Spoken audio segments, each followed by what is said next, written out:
Unalived my baby and my boyfriend's family hates me. Found out I was pregnant a month ago. I've been on birth control since I was 15. Same pill. I'm enrolled in school, have a job, and an apartment in a city close to home. I have a cat too. Everything was perfect. 6 weeks ago I missed my period. I waited 10 days and missed my period. This wasn't normal. I originally started the pill because of my irregular period. Did I miss a pill? I counted twice, 3 times, 4. No extras. I looked at the open pack I had for this month and the unopened one for next month. They weren't expired. They were exactly the same, down to the print of the expiration date. I fished the trash can for last month's empty package. Same thing. I couldn't stop thinking about it. On the way to class that morning, I grabbed 3 pregnancy tests from the campus bookstore. I've never taken a pregnancy test, but I've always heard the phrase, pee on a stick. So I opened all 3 and used them at the same time.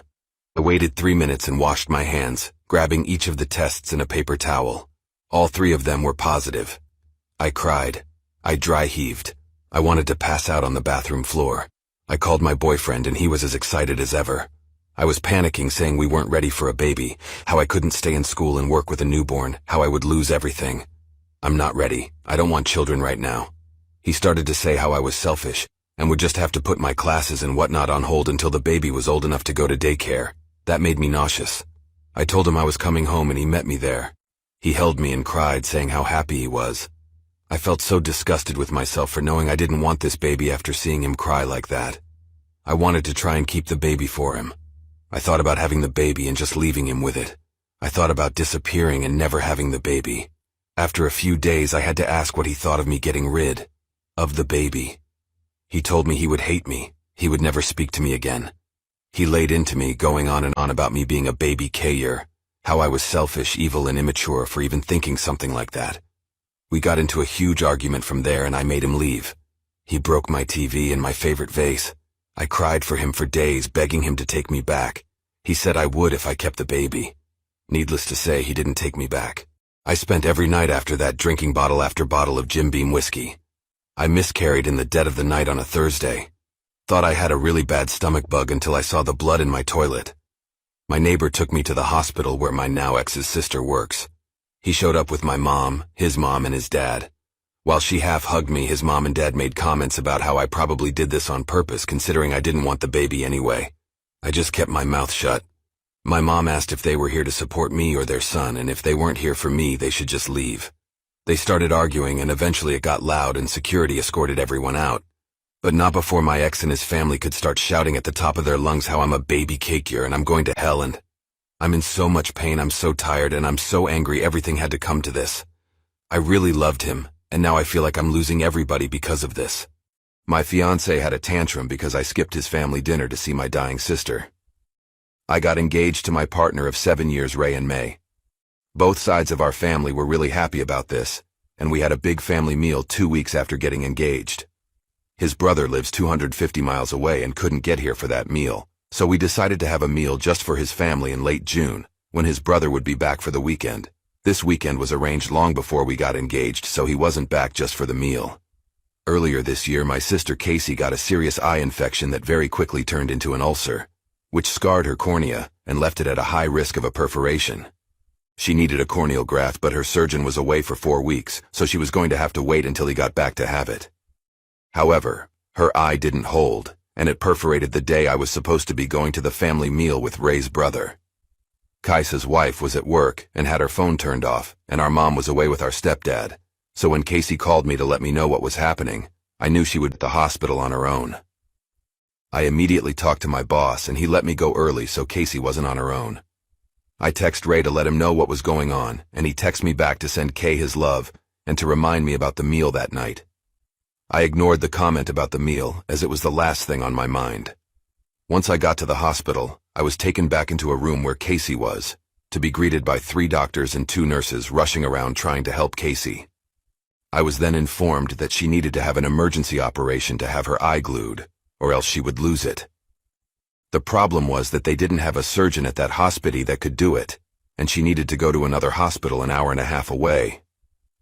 They asked if she would need transportation, or if I could take her. I said I would take her.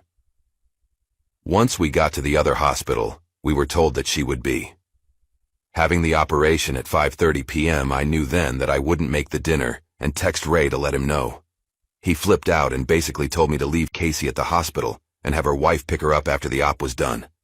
At this point, I still hadn't been able to get a hold of Caius's wife. I told him that wasn't going to happen, and that he was out of order to even ask me to do that.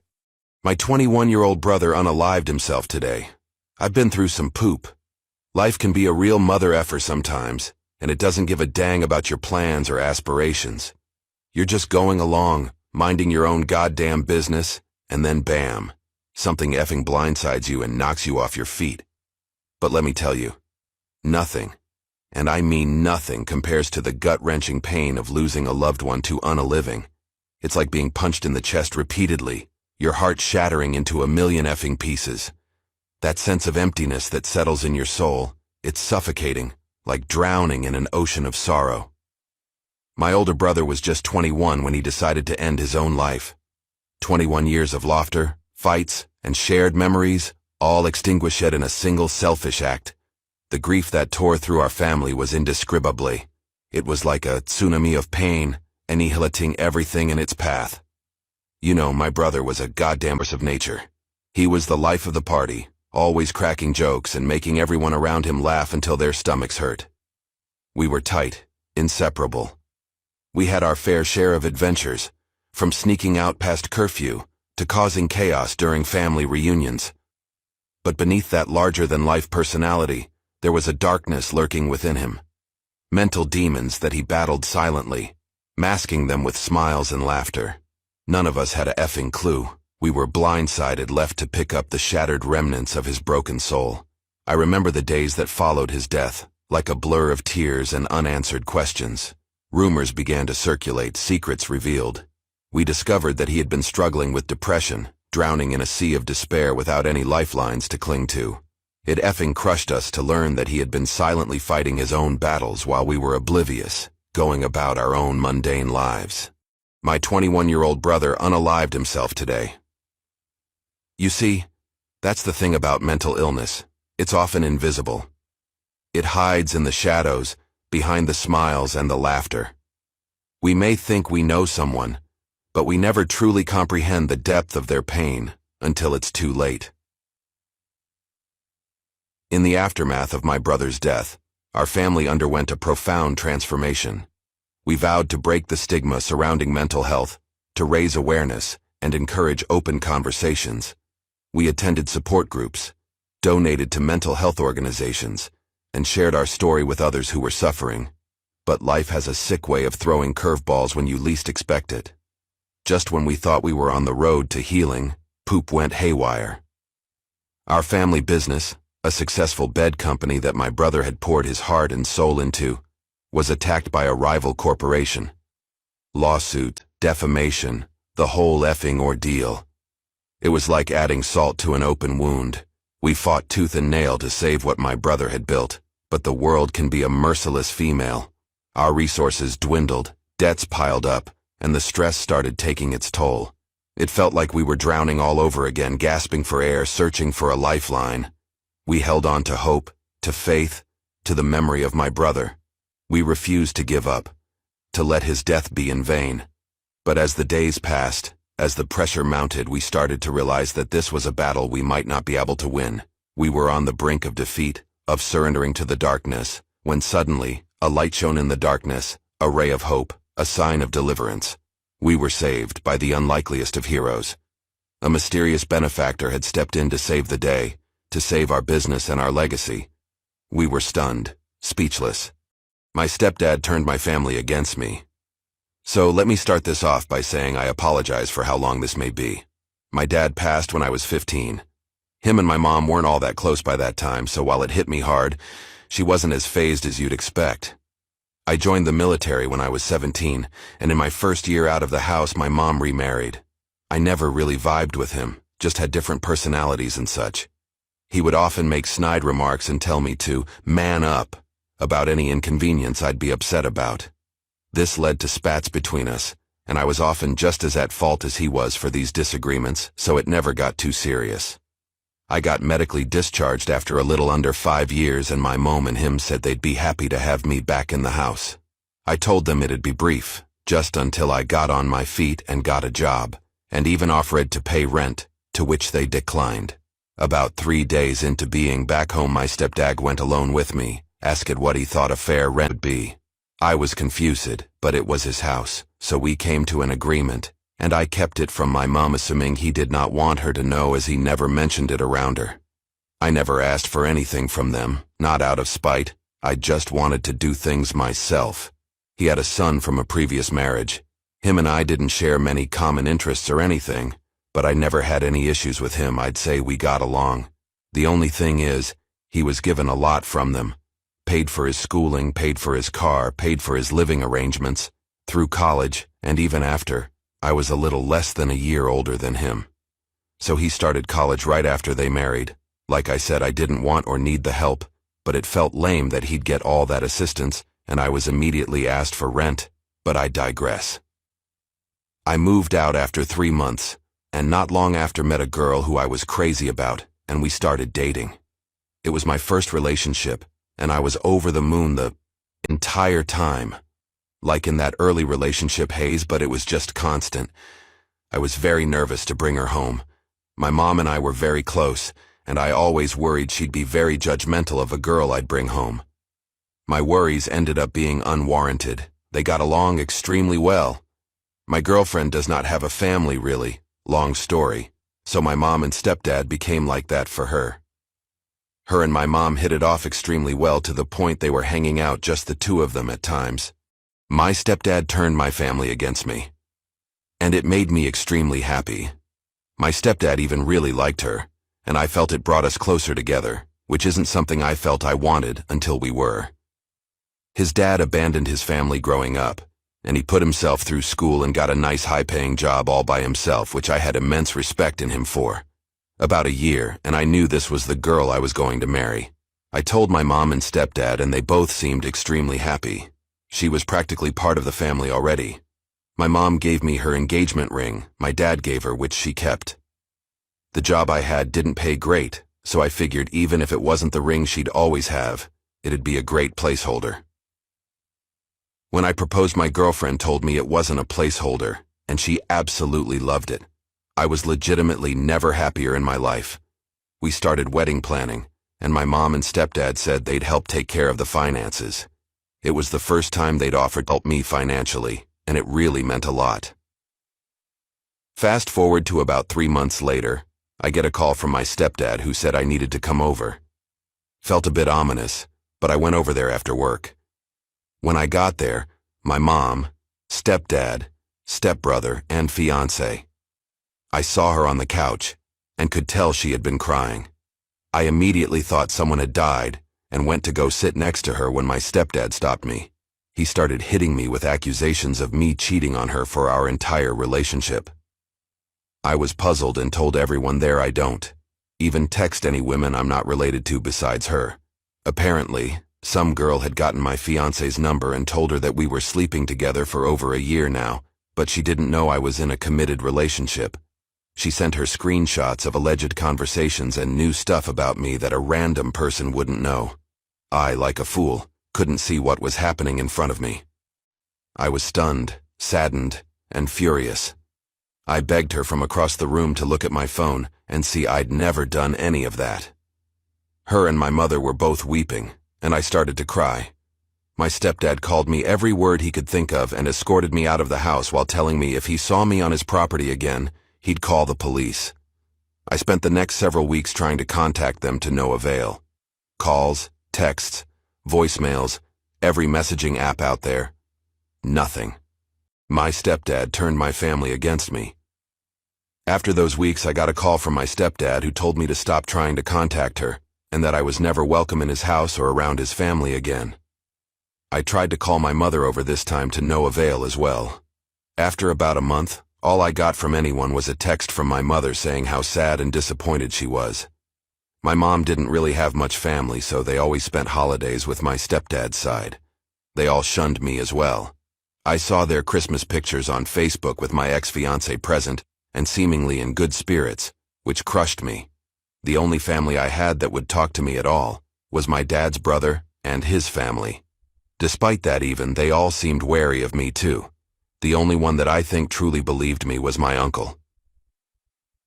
I don't think I'd have made it without him, honestly. He showed me what I'd been missing in fatherly love, and I've never been so grateful for anyone.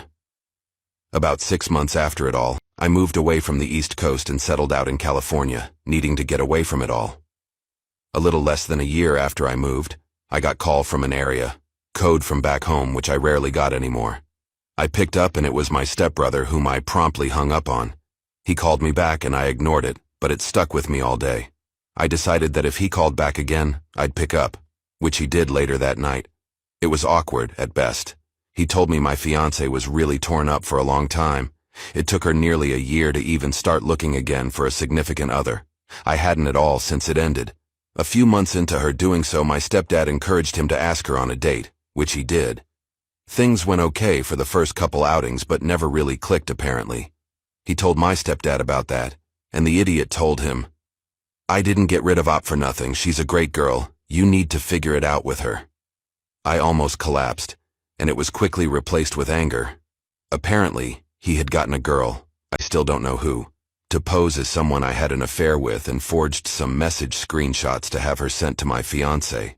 He told me he'd said it to him about a month ago, and he didn't know what to do. Apparently it bothered him enough that he couldn't just sit on the info anymore, so he told me and said he was going to tell my mom and fiancée the next day. He called me first as a courtesy, so he knew what to say to them regarding me. I slept with another man again, and I don't know how to tell my husband. My husband Adam and I have been together for 12 years. He's been my first true love, my first boyfriend, and the first one I ever had intimacy with. The fact that he's 5 years older than me and that he had a bit of dating and adult experiences before made him decide we should expand our intimacy life a bit. We visited a intimacy cinema a few years back that allowed public intimacy. There, we met Zach. Zach's been pretty persistent and exchanged numbers with me after Adam pushed me too.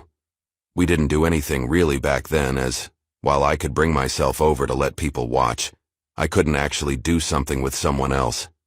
This lasted for a few years, in which I successfully convinced Adam to let these delicate matters stay between the two of us, but it occasionally resurfaced after he voiced concern that, since I don't know anyone besides him, might cheat like his exes. As this started to become a center topic, I agreed to meet Zach 3 times in a single year, a couple years after I originally met him. It was mixed feelings. Some things I learned about my own body I didn't know before. It felt good to be completely accepted as well, since I have low self-esteem. He was never shy to voice how attractive I am and how he worships me, things I hardly heard from Adam since he isn't really the vocal type. But other than a few sweet words and skilled fingers, Zach is disgusting. I hate his smell, his taste. I don't find his sounds or his looks appealing. The very first time I gave him neck, his pee-pee had cheese, and I actually threw up when it was done. I told Adam that I don't want to do this anymore. He accepted. Fast forward to now. While I was meeting with Zach, Adam found that he's got a thing for other people wanting me, even if it went as far as him sharing me. I slept with another man again, and I don't know how to tell my husband. He's been on it again for the past year about how I'm boring for wanting to keep intimacy just between us, and how the mere thought of another guy craving me makes him hotter than a furnace. I think he loves the thought that someone desires what he has. Velp. It got to the point again I let my love for him get the better of me. It's been too long, and I thought Zach might be less disgusting. I've been pretty demanding as well these couple days, until Adam openly told me that he can't keep up with my needs, and perhaps Zach would be a good idea. It happened. I met him a couple nights back. Once I returned, Adam was all over me, and he keeps talking about how glad he is that I decided to do this again. He also shuts down any attempt of me telling him how I feel about it by rolling his eyes or sighing whenever it's the slightest hint of, "It was a mistake." While we usually are able to discuss everything, Zach was a terrible experience, and I am still hurting down there. He got into substance abuse, something I didn't know beforehand. He couldn't get a stiffy because of this, and he resented other means and wasn't exactly willing to let me go. I couldn't get my mind off the situation I was in, and while I fully well am aware of the fact that I initiated, I felt like the stupid lamb walking into the wolf's den. His smell is covering me no matter how many times I shower. The pain won't ease. Whenever I have a silent moment for myself, I see his face and hear his fake sounds to get me in the mood, and I feel trapped again. He never resorted to violence or threatened me, so I don't even know why the heck I feel this way. I think my disabled brother tried to unalive my mom tonight. My mother called me from the ER today with very bad bruising all over her body and broken ribs. I book her an Uber back to my brother's house immediately as she was cleared by the doctors. I text my cousin, who my mother is close with, to come over to mine. She comes over, and as she does, I'm simultaneously on the phone with my brother trying to ask him what happened to Mom. He starts sending me photos of him wounding his wrists. He is telling me he is taking his life and unaliving our mom because it's her fault he was born autistic. I'm begging him in tears to not do this via speakerphone as he sends more. I hear him go into a full-on psychological SSI-esque breakdown. I'm hearing and seeing every moment of it. Dots are connecting, as she said doctors asked about her bruises and ribs earlier, and they kept reiterating and repeating if she was sure what had happened, and what hurts, and why. All the while my brother is screaming and crying uncontrollably. I'm starting to realize this may be an all-out, unreal, terrifying, dangerous situation. I'm fumbling with my cousin's phone to contact the police and crisis hotline 2 hours away. 3 different dispatchers tell me they can't patch me through that far. I also am texting my cousin, who is there at the house with my brother. I'm telling her what he's doing and saying behind his barricaded closed door, all while keeping my SSI-driven brother on the line, trying to prevent him from hurting Mom. He continues to cry that he's going to jail. I keep asking why and reassuring him that he can go to a hospital and get help and get better, and that he promised me he wouldn't do this no matter how hard life got. We lost our dad, who was an abusive addict, together, and he promised me to not lose it again, ever, and always be here. I think my disabled brother tried to unalive my mom tonight. I said he promised me. He continues to hurt himself and show me every second. It's extremely hard to watch, and as someone who has recovered from self-hurting, it's extremely nauseating to see. Too many boundary-crossing pics. He wounded his own pee-pee and showed me. I'm physically feeling sick at this point. He tells me, I don't want to be here and I'm taking her with me, and at this point I realize I could potentially wake up without a brother, mom, or anyone. I hear the cops come in. He immediately states, I'm completely cooperative, and he never has the chance to hang up on me. My idiot self stays on the phone listening to him be evaluated and detained for over 45 minutes, before I hang up and realize I'm possibly in shock and disassociating. The way he went from wailing he was going to end his life to totally cordial to the cops in no time at all is effing disturbing. I still can't get past it. He is on a mandatory 72-hour psych hold, and my cousin stayed with my mom for the night. I now know that he threw her around like a rag doll. A 32-year-old man flung his 70-year-old post-stroke mother around her house like a toy. He put her in a submission hold. He broke her cane, held her down so hard on her bed he broke a rib. He repeatedly asked her if she was ready to die. He got up and grabbed a knife from the kitchen. He plunged it into the bed near her head repeatedly. She said she just prayed. He taunted her, and every time she got up he knocked her back down. This went on for 2 days. Then he proceeded to try to take his own life and show me, his twin sister, every step of the way. He was determined to make me watch him end himself, even though I was far away. Am I the a-hole for not waking up early and helping my mother-in-law with chores? I, F25, has been married for a year now. It is customary in our culture that women stay with their in-laws after marriage. I didn't subscribe to this and told my husband, then boyfriend, before marriage itself that I want to live separately. He agreed since he himself wanted to live away from parents and build his own life. But as a compromise, we would still visit them and stay at their place every couple of months. It is again customary. Dill helps mother-in-law with household tasks, the stench of patriarchy.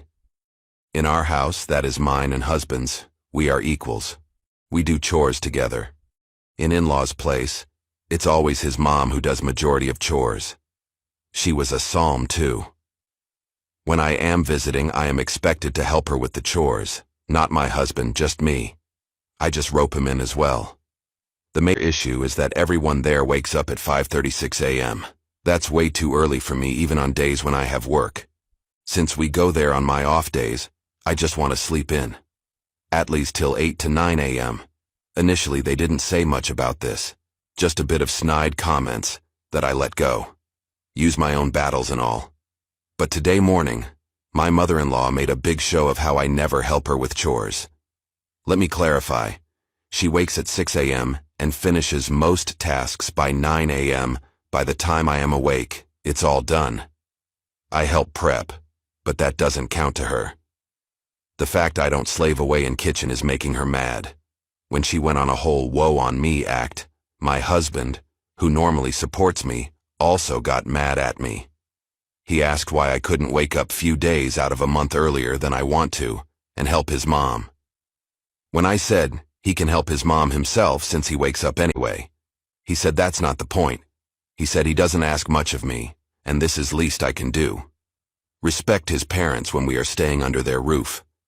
I got mad and told him, I don't want to stay under their roof, and neither do I have to. With that, I just packed my bags and left that place. Am I the a-hole for not waking up early and helping my mother-in-law with chores? Now my parents and husband are blasting my phone for overreacting. Am I the a-hole?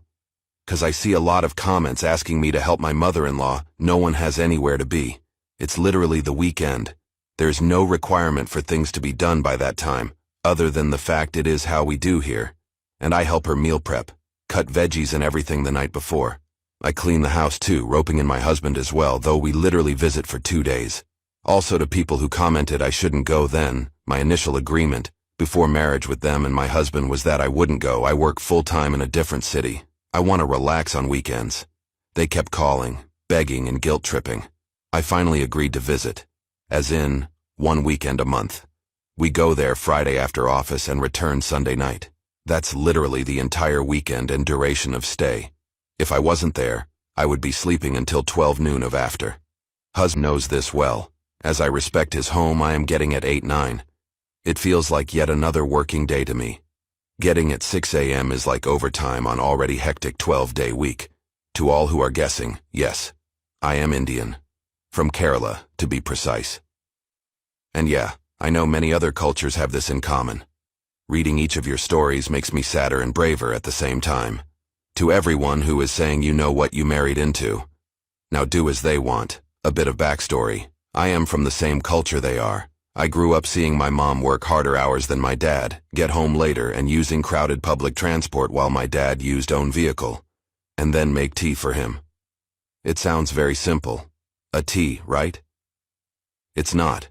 It's coming on struggling in public transport, and as soon as you reach having to go, make tea for a man who has reached home from his job 10 minutes away in own vehicle. Make him tea and dinner while he watched TV. I know the fight she fought and fate she accepted. I know even after 30 years of marriage she is upset I called out my innocent husband on his baby behavior. He throws tantrums and hits people when they don't agree with him. Poor baby.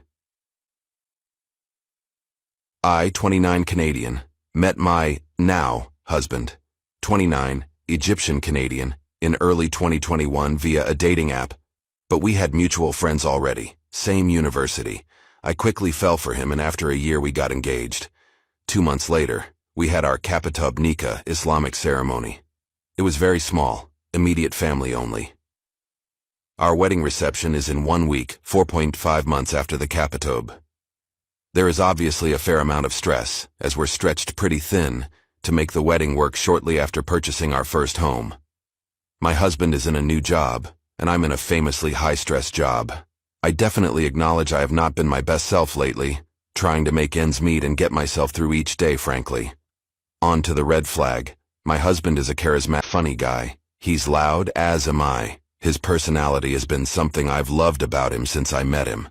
But lately there's less humor and more commentary on world politics, sometimes right-wing conspiracy, or what I would call conspiracy, type stuff. It's preachy. When I engage, it quickly becomes a fight, seemingly regardless of my stance. When I take issue with his tone and personal attacks, I get yelled at or told I'm purposefully vilifying him. He's starting to shout at me more often. Today it was in front of his whole family. It was humiliating. I cried. It was over me pushing back when his family told me they had already done the seating chart for their guests, despite not having the entire guest list. I called out my innocent husband on his baby behavior. I did not think I was being rude, but I just explained that I needed to work off the draft I had because I knew it had all guests on it. I was reassuring her she could rearrange tables if I got stuff wrong. My husband interjected himself from the next room shouting at me for saying his mom didn't know everyone that was coming. Then he shouted that he wasn't shouting. We were shouting. I shouldn't have. But I called him out on his immaturity. I called him out for yelling in front of our nephews, 971, who were there. I told him to stay out of it if he was going to yell. We finished the seating chart, and I left to stay with my parents. We are visiting from out of town. It's been 5 hours since the incident, and I haven't heard from my husband. When I left, I gave everyone a quick hug goodbye, including my husband. He didn't walk me to my car. He's been shouting at me more at home, too. I avoid certain topics altogether. It got physical once, and he put his hand on my throat. He apologized profusely for this and blamed it on frustration at my poor memory during an argument we were having. Sometimes he pushes me, which I find super embarrassing in public. He shoves me out of the way if I go to pay at the store, despite us often alternating who pays. I have verbalized that my parents don't treat each other that way. I have told him I don't want to be treated that way. I have explicitly said, don't shout at me, don't push me, threatened to involve his older brothers. I'm sure I'm extra upset right now for a handful of reasons: wedding stress, menses not praying, work stress, but I'm starting to worry that I'm being willfully blind here. I think my mom slept with my high school boyfriend. My boyfriend and I started dating when I was 14 and he was 17. We dated for like 3 months in high school and broke up. He then dated one of my best friends and told me he'd break up with her if I date him again, so being young and naive I did. So we dated for like another year. I had to move across the country with my family. This time it was a super messy breakup. We were in the middle of fighting over text, and he messaged saying, "You know what? I slept with your mom," and sent a picture as proof. I briefly looked at the picture, enough to be like, "Yep, that looks like my mom," and then deleted it and blocked him. I didn't want to believe it, so I just didn't think about it. So I just locked that away for about 10 years. I'm now married to the love of my life and have 2 young kids. We live far from my mom, and she came to visit and drove here. We only see her once a year. While she was here, she kept lying about small things, just small little lies here and there. But it bothered me. After she left, it boiled over, and I called her out and told her I don't appreciate being lied to, especially about dumb things that don't matter. It escalated, and I hung up on her. She then makes a group chat with me and my husband and sends another message about how she didn't lie, but that she has to lie because she knows how I'll act weird if she does not make up these little lies. I messaged back, "Okay, liar." She then sends a text about something I said 2 years ago when I was complaining about my husband's family to her. This made me see red, because I feel like that's why she made a group chat with me and my husband, so she could send that to him. I don't know if it was to hurt me by hurting him, to make him mad at me so I'm fighting a war on 2 fronts, or to get my husband on her side of the argument. I think my mom slept with my high school boyfriend. Either way, I lost it. I told her I know she slept with my high school boyfriend. She proceeds to keep texting me about how she's an adult and I'm not her mom, and it doesn't matter why she lies to me or what she's doing. She ignores the thing about sleeping with my ex. So I send it again, like 2 more times, before she's finally like, "Stop sending that crap to my phone," and then tells me I'm crazy and need medication. So since then, I've been no contact with her. I do believe she slept with my ex, but also I'm worried about if he was lying and said that to ruin our relationship. It's something I've ignored for 10 years, but now that I've said it aloud, so many things make sense. When we first dated, she went through my phone and read my messages with him to my aunt, and they made fun of me at Thanksgiving. Back when I was still dating him, but after we moved across the country, she went through my phone and read our dirty texts aloud at the dinner table. And I always wondered why she did that. She has always been weird with my exes. Every guy I've dated, she keeps them friended on Snapchat and messages them after we break up and updates me on what they're up to. My ex was crazy. He dated my best friend to get back at me so I 100% could see him sleeping with my mom just so he could use it as ammo against me later. My mom is a narcissist. My older brother is no contact with her and has been for 3 years now. So here's my issue. Where do I go from here? I know she's going to try to reach out and deny it, but she lies about everything, so I know I won't believe her. I really don't know how she could prove her innocence to me. Even if my ex reached out and told me he was lying and made it up, I would just think she messaged him and paid him off.